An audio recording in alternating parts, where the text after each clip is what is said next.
अच्छा आप लोग की खिदमत में हाजिर हो एक नए वीडियो लेक्चर के साथ। आप देख रहे हो knowledge of chemistry with IK। आज का हमारा टॉपिक है क्लास 9 की chemistry, chapter number 2, structure of atoms. और हमने आज पढ़ना है एटम्स का स्ट्रक्चर। ठीक है कि एक एटम का स्ट्रक्चर क्या है, और हमने इसके अंदर हमने जो स्टडी करना है यानी एटम्स को हमने स्टडी करना है कि एटम्स क्या है। बेसिकली हमने इसके अंदर एटम्स को स्टडी करना है। आप लोग को पता है एटम्स, ये हमारे पास एटम्स का स्ट्रक्चर है। लेट्स सपोज ये एटम्स का स्ट्रक्चर है।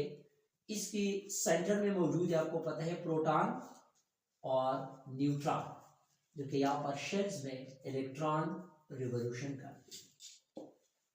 ठीक है, सेंटर में प्रोटॉन्स, ये हमारे पास सब एटॉमिक पार्टिकल्स है।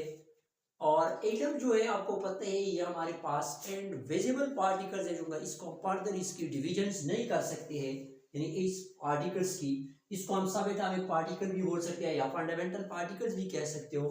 ठीक है, तो इस प्रोटॉन्स के ऊपर आपको पता है चार्ज होते हैं प्लस, जो कि इलेक्ट्रॉन के ऊपर माइनस, और यहाँ पर न्यूट्रॉन पर कोई चार्ज नहीं है।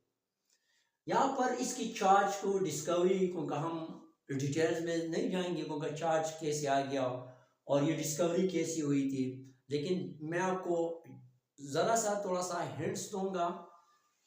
शॉर्टली मैं आपको बताऊंगा क्योंकि आपने ये फर्स्ट ईयर में पढ़ना है। फर्स्ट ईयर में हम इंशाल्लाह इस पर डिटेल में फिर लेक्चर देंगे। क्योंकि ये पहली बार ये प्रोटॉन्स की जो डिस्कवरी हुई थी ये गोल्डस्टीन ने की थी 1885 में ये हुआ था। और फिर ये इलेक्ट्रॉन को आपको पता है विलियम क्रूक्स का एक एक्सपेरिमेंट हुआ था, कैथोड रेज एक्सपेरिमेंट, जो कि यहाँ पर इलेक्ट्रॉनों की डिस्कवरी हुई थी। और फाइनली बलाखिर जे थॉमसन ने नेगेटिव चार्ज को फाइंड किया था, यानी इलेक्ट्रॉन को फाइंड किया, इलेक्ट्रॉन के ऊपर माइनस का चार्ज को फाइंड किया था। ये तकरीबन 1897 में जे थॉमसन ने फाइंड किया था। चूँकि जे थॉमसन ने एक दो तीन थ्योरीज भी पेश की थी इसके बाद, और इसमें एक थ्योरी जो प्लम पुडिंग थ्योरी है उसके नाम से जाने जाते हैं, जो कि बहुत ज़्यादा मशहूर भी हुई, फेमस भी थी।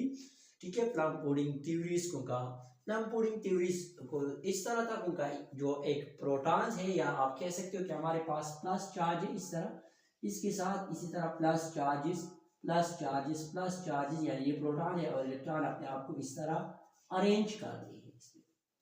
तो ये प्लम पुडिंग थ्योरीज थी जो कि इसने पेश किया था। ठीक है, अच्छा अब हमने आना है एटम्स के बारे में। यहाँ पर हम कहते हैं कि एटम्स, हमारे पास ये एटम्स का वर्ड्स क्या है। एटम्स याद रखिए ये हमारे पास ग्रीक वर्ड है। कौन सा वर्ड है ये? ग्रीक वर्ड है ये। ग्रीक वर्ड है और ये असल में एटॉमस को बोलते हैं। एटॉमस, एटॉमस का मतलब है invisible particles, indivisible divisible particles को हम बोलते हैं। जो फर्दर हम इसके क्या डिविजन्स नहीं कर सकते, इसको हम बोलते हैं इनडिविजिबल। यानी एटम जो है ये हमारे पास एक ग्रीक वर्ड है, और ग्रीक वर्ड में ये बोलते हैं एटॉमस को। एटॉमस का मतलब ये कि ये क्या है, इनडिविजिबल पार्टिकल्स है, जो कि फर्दर हम इसके डिविजन्स नहीं कर सकते, इसको हम फर्दर डिवाइड नहीं कर सकते हैं। तो ये डाल्टन ने इसके बारे में एक थ्योरी प्रपोज किया था, एक थ्योरी पेश किया था, और इस थ्योरी को हम डाल्टन एटॉमिक थ्योरी बोलते हैं। जो कि डाल्टन बेसिकली एक इंग्लिश स्कूल टीचर्स है, और इसने बाद में एक थ्योरी पेश किया था, और इस थ्योरी का नाम है डाल्टन एटॉमिक थ्योरी, जो कि इसने ये थ्योरी पेश किया था 1808। इस थ्योरी को इसने प्रपोज किया था। इसके कुछ मेन पॉइंट्स है, कुछ पोस्टुलेट्स है, जिसको हमने यहाँ पर आज हमने इसको डिस्कस करना है। इसका पहला पॉइंट, चूंकि पहला पोस्टुलेट्स वो ये है, पॉइंट नंबर 1, पहला पोस्टुलेट्स में ये डाल्टन एटॉमिक थ्योरी में कहते हैं कि matter is composed of very small particle called atoms. Metal जो होते हैं ये बहुत ज्यादा स्मॉल पार्टिकल से मिलकर बना है, जिसको हम बोलते हैं एटम्स। यानी आपको पता है ये जो मैटर्स है उनका एटम बेसिकली बना होते हैं मैटर से। मैटर आपको पता है anything which occupies space and has mass is called matters. तो कहते हैं कि हमारे पास मेटल जो होते हैं ये बहुत ज़्यादा स्मॉल पार्टिकल से मिलकर बना है, और स्मॉल पार्टिकल में प्रोटॉन, न्यूट्रॉन और इलेक्ट्रॉन्स है। अब ये प्रोटॉन फॉर एग्जांपल ये हमारे पास एक पार्टिकल है मेटल का, एक पीस है मैटर का, ठीक है ना। तो इसके अंदर मौजूद होते हैं प्रोटॉन, इलेक्ट्रॉन और न्यूट्रॉन्स, यानी ये स्मॉल पार्टिकल से मिलकर बना है, उसको हम बोलते हैं एटम्स, ठीक है। जो कि हमने क्या डिस्कस किया कि हमारे पास क्या फंडामेंटल पार्टिकल्स, ठीक है। यानी ये जो पार्टिकल्स की बात हो कर रही है ये असल में इलेक्ट्रॉन, प्रोटॉन, न्यूट्रॉन की बात हो रही है। अच्छा, एटम जो होते हैं ये इनडिविजिबल पार्टिकल्स है। पॉइंट नंबर 2, 1 में तो कहते हैं कि ये मैटर से मिलकर बना है, जबकि पॉइंट नंबर 2 के अंदर ये कहते हैं, पॉइंट नंबर 2 में क्या एटम जो होते हैं ये क्या है, इनडिविजिबल पार्टिकल्स है। इसके हम फर्दर डिवीजन नहीं कर सकते, इसको हम सैंपल यूनिट्स में कन्वर्ट नहीं कर सकते, उनका ये ऑलरेडी सिंपलेस्ट है, ये स्मॉलेस्ट पार्टिकल है, तो फर्दर इसकी डिविजन्स नहीं कर सकते। जबकि पॉइंट नंबर 3 में ये कहते हैं कि atom can neither be created nor destroy. Atom जो होते हैं ना इसको हम क्रिएट कर सकते हैं, यानी एटम न तो हम पैदा कर सकते हैं और न ही बना कर सकते हैं, ठीक है। नंबर 4th पॉइंट में कहते हैं एटम ऑफ पार्टिकुलर एलिमेंट और आइडेंटिकल एंड साइज। ये 4th पॉइंट बहुत ज्यादा इंपॉर्टेंट है। पॉइंट नंबर 4 कि एटम जो होते हैं वो क्या होते हैं, आइडेंटिकल होते हैं। आइडेंटिकल का मतलब ये सेम होते हैं, ठीक है। यानी जो सेम, इसका मतलब ये है कि वो जो सेम एलिमेंट्स होते हैं, ठीक है ना। फॉर एग्जांपल हमारे पास हाइड्रोजन है या आयरन है, कोई भी पीस है यहां से, ठीक है ना। अच्छा, तो कहते हैं कि एटम जो होते हैं मोस्ट ऑफ पार्टिकुलर एलिमेंट्स, यानी atoms of particular element are identical in size, shape, mass, also and other properties. अब ये फॉर एग्जांपल ये आइडेंटिकल है। फॉर एग्जांपल हम मैं कहता हूं कि ये हमारे पास आयरन है, लेट्स सपोज आयरन का ये पीस है, तो ये आयरन का पीस जो होगा, ये आयरन फॉर एग्जांपल ये आयरन जो होगा ये एटॉमिक नंबर के लिहाज से, मास नंबर के लिहाज से, शेप के लिहाज से, साइज के लिहाज से, ठीक है। यानी ये जो उनकी आप कह सकते हो मास के लिहाज से भी क्या होंगी, सेम होंगी। तो आयरन की जितनी भी एटम्स होंगी इसका मतलब ये है उनका एटॉमिक नंबर भी सेम होंगी। उनका इसका 26 एटॉमिक नंबर है, वो एटॉमिक नंबर सबका ये होंगी, ठीक है। एटॉमिक नंबर भी सेम होंगी, मास नंबर मतलब इसका 26 है, एटॉमिक नंबर भी सेम होंगी, शेप भी सेम होंगी, मास भी सेम होंगी, और साइज के लिहाज से भी सेम होंगे, उनका आइडेंटिकल होंगे, एक जैसे होंगे, ठीक है। ये पॉइंट नंबर 4 की बात। पॉइंट नंबर 6 में कहते हैं, 5 में कहते हैं कि एटम ऑफ डिफरेंट एलिमेंट्स और डिफरेंट एंड देयर प्रॉपर्टीज। आपको पता है ये हमारे पास हाइड्रोजन है, ये हमारे पास मैं कह सकता हूं कि ये सोडियम है, लेट्स सपोज।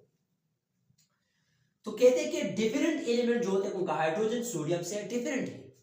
डिफरेंट एलिमेंट्स जो होते हैं ये एक दूसरे से किस चीज के लिहाज से डिफरेंट होंगी, उनकी प्रॉपर्टी के लिहाज से ये क्या होंगी, डिफरेंट होंगी, यानी different their properties. Elements for example ये हमारे पास हाइड्रोजन है, अगर हम इसकी बात करें तो ये हमारे पास गैस है, ये हमारे पास क्या है, सॉलिड है, ये हमारे पास मेटल्स है,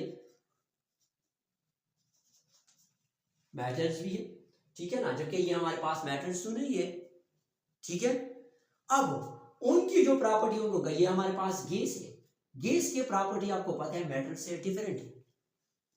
अब उनकी प्रॉपर्टीज फॉर एग्जांपल ये हमारे पास ये सॉलिड गैसीय स्टेट में एग्जिस्ट करते हैं, जबकि ये जो हमारे पास होते हैं ये सोडियम जो होते हैं ये किस चीज में एग्जिस्ट करते हैं, ये डिफरेंट स्टेट में। फॉर एग्जांपल मैं कहता हूं इनकी प्रॉपर्टी कैसे, फॉर एग्जांपल ये सोडियम है, ये रिएक्ट करते हैं क्लोरीन के साथ, तो ये बनाएंगे NaCl, सोडियम क्लोराइड। अब इस हाइड्रोजन को देखिए, ये हाइड्रोजन जब भी उसी क्लोरीन के साथ रिएक्शन करें तो ये बनाएंगे HCl, जो कि ये हमारे पास क्या है, एसिड्स है। ये हमारे पास क्या है, सॉल्ट है,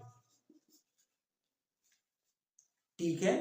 तो ये जो मतलब जो डिफरेंट एलिमेंट्स होंगे वो एक दूसरे से प्रॉपर्टी के लिहाज से क्या होंगी, डिफरेंट, ठीक है, उनकी प्रॉपर्टी एक दूसरे से डिफरेंट है। Atom combine with each other in small whole number ratio, ये पॉइंट तो क्लियर है। उनका एटम जब भी कंबाइन होते हैं वो एक स्मॉल होल नंबर रेशियो के साथ कंबाइन होते हैं। फॉर एग्जांपल कार्बन रिएक्ट करते हैं ऑक्सीजन के साथ, ये बनाती है CO2, कार्बन डाइऑक्साइड। तो एटम जो होते हैं वो एक स्मॉल होल नंबर रेशियो के साथ आपस में कंबाइन होते हैं, यानी atom combine with each other, एक दूसरे के साथ कंबाइन होते हैं एक स्मॉल होल नंबर रेशियो के साथ। पॉइंट नंबर 7 में कहती है कि all chemical reaction are due to combination और सेपरेशन ऑफ एटम्स, जितनी भी केमिकल रिएक्शन होते हैं वो या तो कॉम्बिनेशन से बनेंगे, फॉर एग्जांपल ये ऑक्सीजन और कार्बन है, ये आपस में कंबाइन होते तो हमारे पास कार्बन डाइऑक्साइड बनती है, ये कॉम्बिनेशन से, और या ये बनेंगी सेपरेशन से। फॉर एग्जांपल अगर हम किसी चीज की सेपरेशन करें, ब्रेक डाउनिंग करें, मैं कहता हूं कि फॉर एग्जांपल हमारे पास CO3 है, इसके अगर हम सेपरेशन करें या ब्रेक डाउनिंग करें तो ये हमारे पास बन जाएगी calcium oxide plus CO2, carbon dioxide. अब जितनी भी केमिकल रिएक्शंस होंगी वो या तो सेपरेशन से होंगी या कॉम्बिनेशन की रिजल्ट में बनेंगी, जितनी भी केमिकल रिएक्शन होंगे वो या तो कॉम्बिनेशन से बनेंगी या सेपरेशन से बनेंगी, ठीक है। तो ये हमारे पास ये पॉइंट्स थी जिसको हमने डिस्कस किया, जो कि मेन पॉइंट्स थी किसकी, डाल्टन का। इसके बाद इंशाल्लाह नेक्स्ट सेशन में हमने रदरफोर्ड एटॉमिक मॉडल को पढ़ना है, जो कि बहुत ज़्यादा इंपॉर्टेंट टॉपिक है।